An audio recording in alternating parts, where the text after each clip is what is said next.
রাজধানী ফার্মগেট এলাকায় মেট্রো রেলের পিলার থেকে খুলে পড়া দুটি বিয়ারিং প্যাডই ত্রুটিপূর্ণ ছিল বলে জানিয়েছে তদন্ত কমিটি।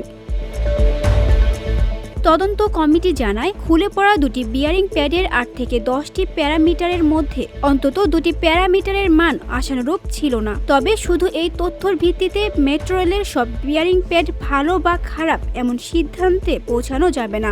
কমিটির প্রতিবেদনে আরও বলা হয়, বিয়ারিং প্যাড খুলে পড়ার ঘটনায় কোনো ধরনের নাশকতার আলামত পাওয়া যায়নি।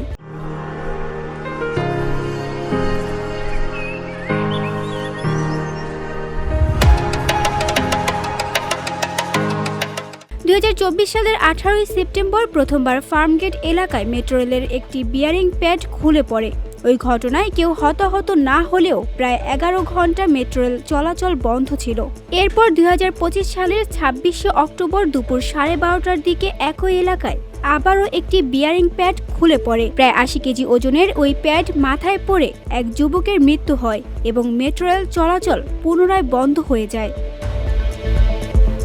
VOD Bangla news desk.